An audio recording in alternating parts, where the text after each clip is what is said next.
کہ اے ایمان والو تمہارے اوپر روزے فرض کیے گئے ہیں جس طرح تم سے پہلوں پہ فرض کیے گئے تھے۔ یا ایھا الذین آمنوا کتب علیکم الصیام کما کتب علی الذین من قبلکم۔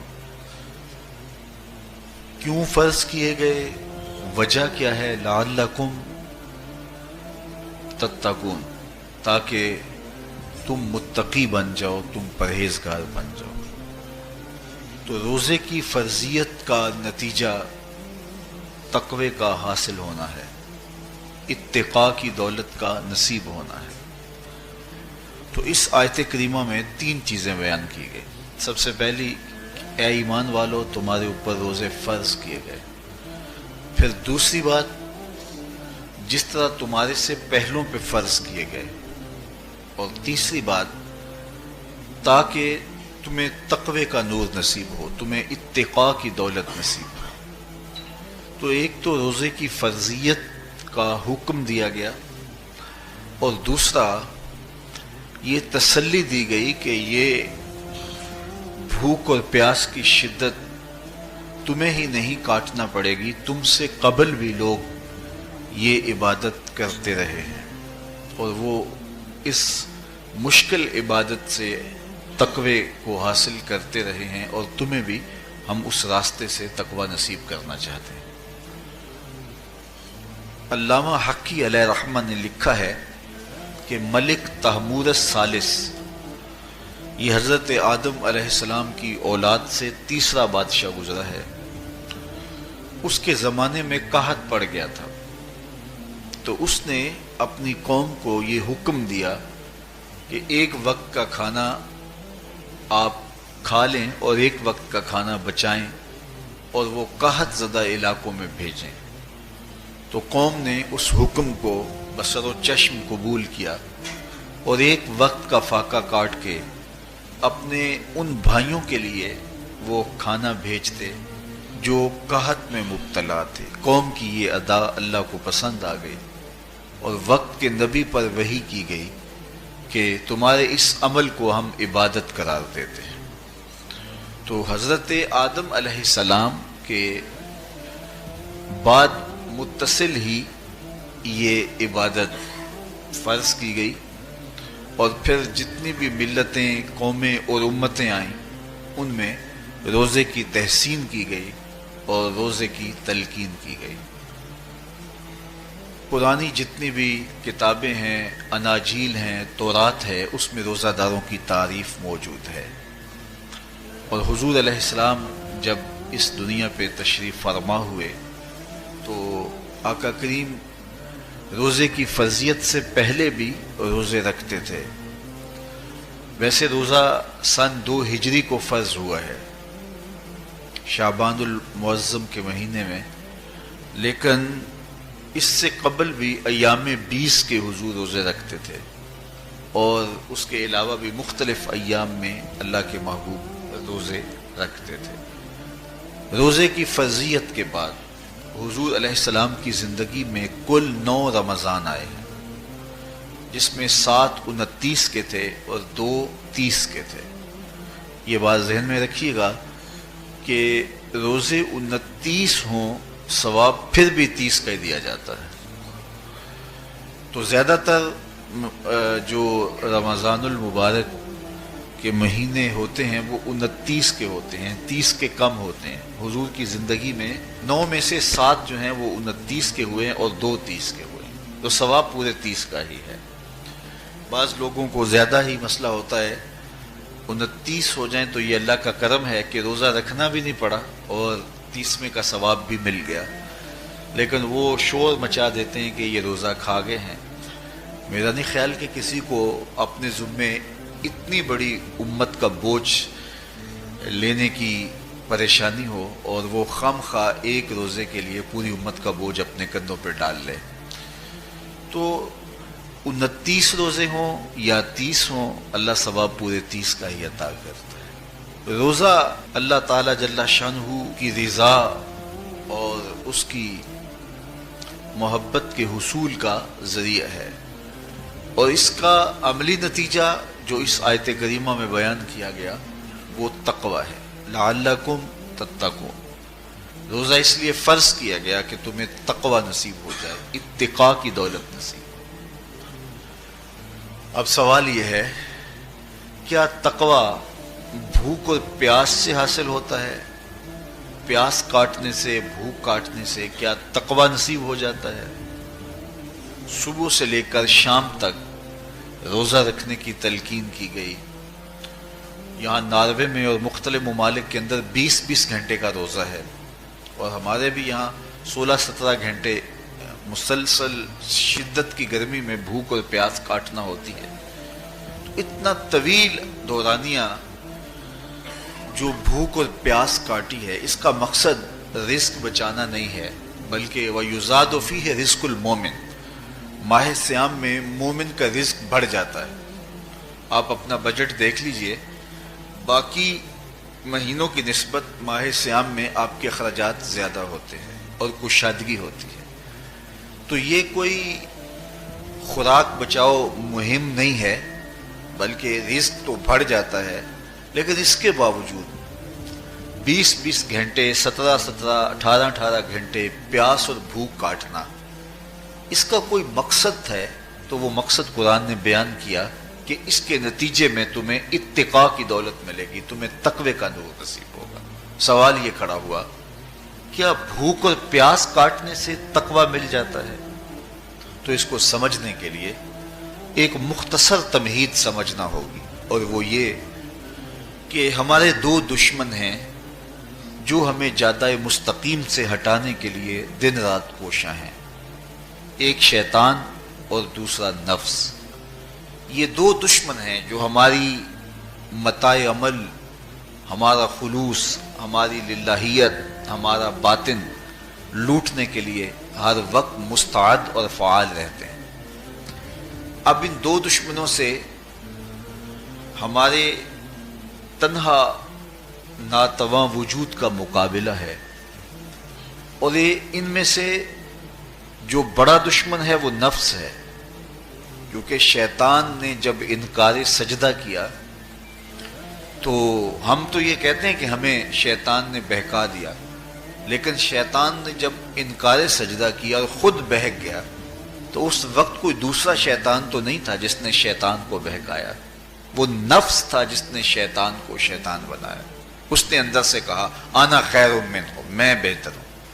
تو یہ انانیت جو تھی، انا خیر منہ، اس نے اس کو بہکایا۔ تو شیطان کو شیطان بنانے والا نفس ہے، تو نفس شیطان سے بھی بڑا دشمن ہے۔ ایک بزرگ تھے، وہ ساری زندگی اپنی زبان پہ انا کا لفظ نہیں آنے دیتے تھے۔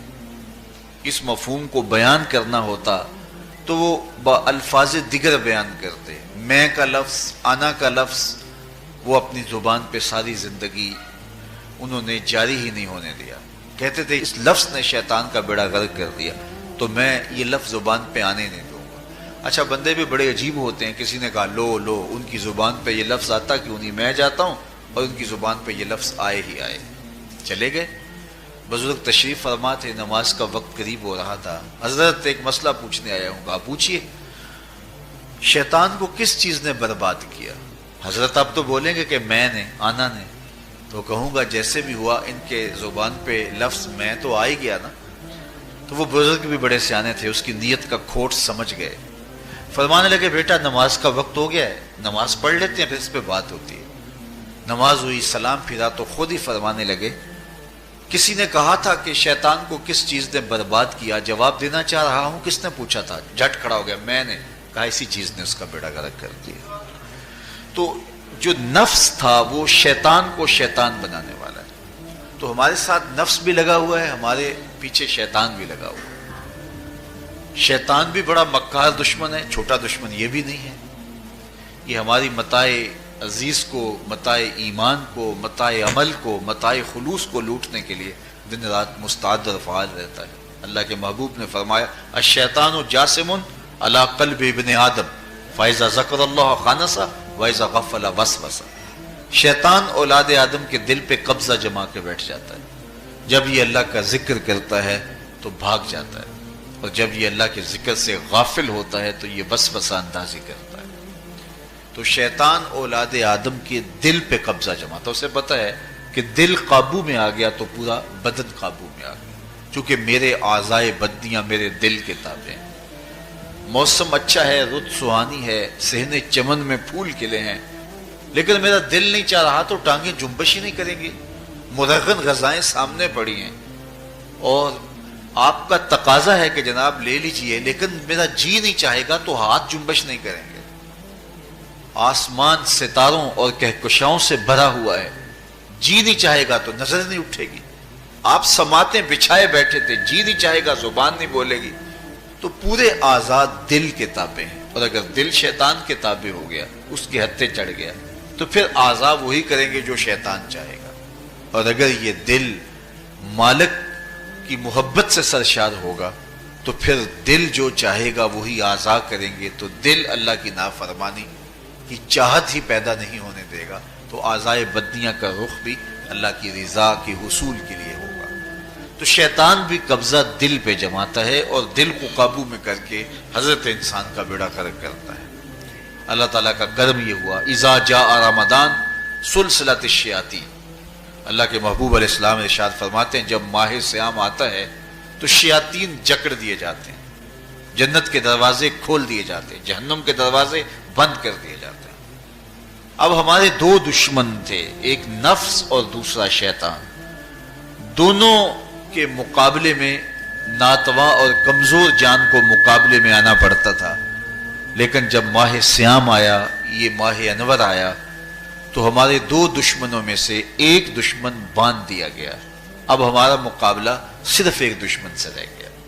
دیکھیے، ماہ رمضان آتا ہے تو مسجدوں کے در کشادہ ہو جاتے ہیں، لوگوں کا رجحان دین کی طرف ہوتا ہے. جو 5 نمازیں بھی نہیں پڑھتے ہوتے ان کو تراویح میں بھی کھڑا ہوتا دیکھتے ہیں.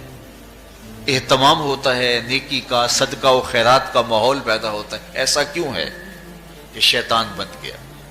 لیکن اس کے باوجود نظر بھٹک رہی ہے، خیالوں میں آوارگی ہے، اور رشوت کا بازار گرم ہے. کیوں؟ کہ ابھی نفس موجود ہے.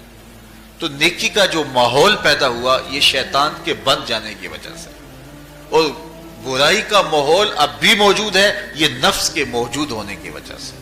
تو ہمارے دو دشمن ہیں جو ہمیں زیادہ مستقیم سے ہٹاتے ہیں، ایک شیطان اور دوسرا نفس. اب جب ماہ صیام آیا تو شیطان باندھ دیا گیا. اب ہمارا مقابلہ صرف نفس سے ہے، اور یہ نفس شیطان سے بھی بڑا دشمن ہے. شیطان کو شیطان بنانے والا نفس، اور وہ ہمارے ساتھ جڑا ہوا ہے. ماہ صیام میں شیطان تو بند گیا لیکن نفس نہیں بندھا. اب ہمیں اپنے نفس کو کمزور کر کے اور اپنی فتح حاصل کرنی ہے اور تقوی کی منزل کو پانا ہے. اب شیطان تو اللہ نے باندھ دیا، اب نفس کو کیسے باندھے؟ تو آئیے، نفس کی بندش کیسے ہوگی یہ کسی ایکسپرٹ سے پوچھیں گے کہ یہ کیسے اس کو باندھیں گے، اس کو کیسے قابو میں کریں گے. تو کسی ایسے شخص سے پوچھیں جو اس شعبے کا ماہر ہو. تو علامہ اقبال کے مرشد ملا جلال الدین رومی علیہ رحمہ کہتے ہیں آؤ تمہیں میں ایک معالج کا پتہ دیتا ہوں جو تمہیں اس بیماری کا علاج بتائے گا اور اس کی بندش کے طریقے بتائے گا. شیخ رومی علیہ رحمہ فرماتے ہیں ہفت شہر عشق را اتار گشت ما ہنوز اندر خم یک کوچام. عشق کے 7 شہر شیخ فرید الدین اتار گھوم چکے ہیں، اور میرے جیسا شخص عشق کے پہلے شہر کی پہلی گلی کے کونے پہ کھڑا ہے. اب اندازہ کیے کہ جن کا پتہ حضرت ملا جلال الدین رومی دے رہے ہیں وہ کس بلند مرتبے پہ فائز المرام ہے. فرمایا کہ وہ عشق کے 7 شہر گھوم چکے ہیں اور میں پہلے شہر کی پہلی گلی کی نکر پہ کھڑا ہوں. اب شیخ فرید الدین علیہ رحمہ سے پوچھئے کہ شیطان تو بند گیا، اب نفس کا وبال ہمارے اوپر پڑ رہا ہے اور ہم اس کے باوجود ماہ صیام کے اندر گناہوں میں منہمک ہیں.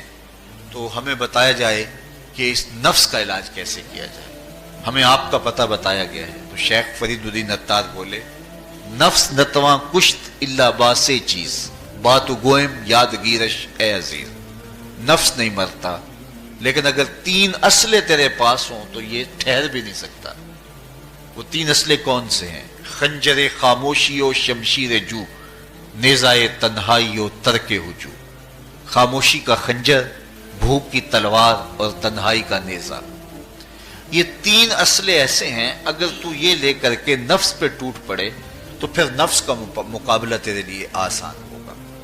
خنجر خاموشی، خاموشی کا خنجر، اللہ کے محبوب علیہ السلام نے فرمایا من صامت نجا، جو خاموش ہو گیا وہ نجات پا گیا، کیونکہ انسان کی زندگی کی زیادہ آفتیں اس کی زبان کی وجہ سے۔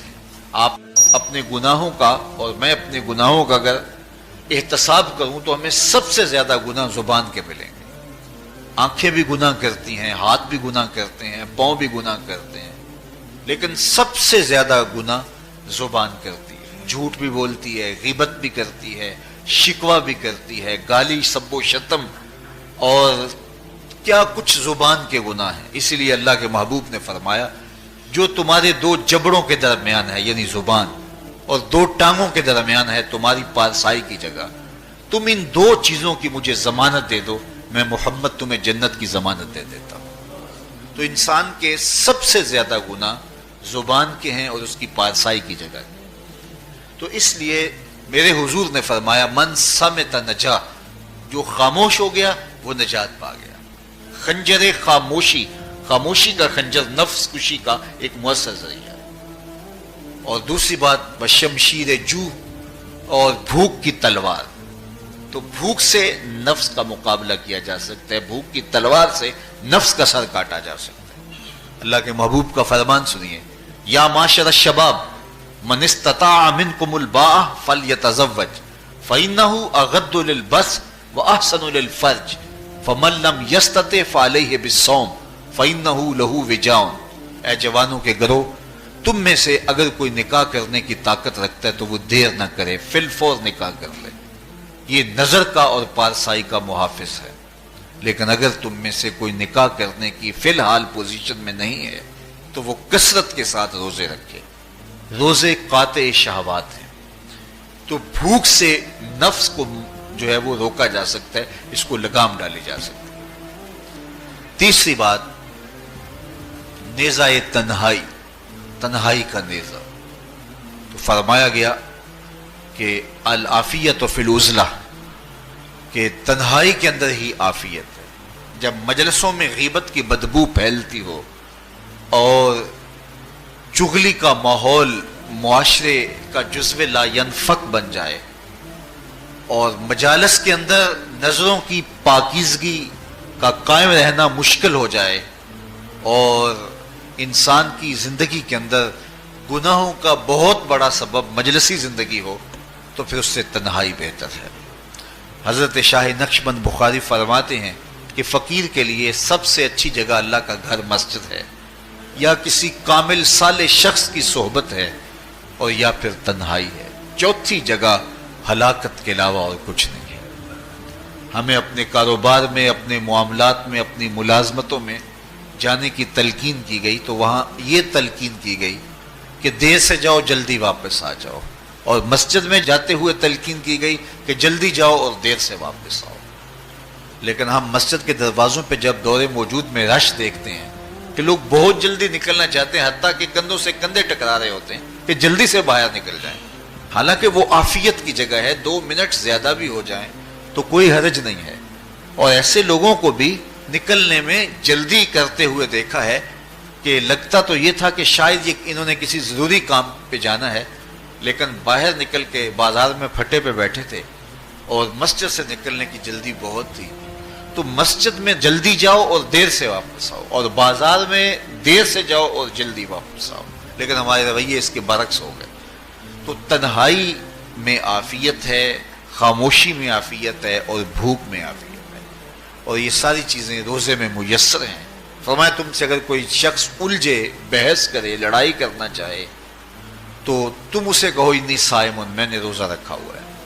اسی طرح جو ہے وہ روزے سے آپ کو یکسوئی ملے گی، قرآن مجید کی تلاوت کا ماحول ہوگا اور تم بھوک کاٹو گے، اور یہ تینوں چیزیں تمہارے نفس کو کمزور کرنے والی ہیں۔ شیطان بند گیا، نفس کمزور ہو گیا، اور جب نفس کمزور ہو گیا، کمزور ہوتا ہے، یہ نفس مرتا نہیں ہے، یہ تو کوئی ہے باج فقیراں کسے نہیں ماریا، باہو ظالم چور اندر دا۔ یہ اندر والا چور جو ہے وہ اتنی آسانی سے قابو آتا ہی نہیں ہے، یہ پھر سر اٹھا لیتا ہے۔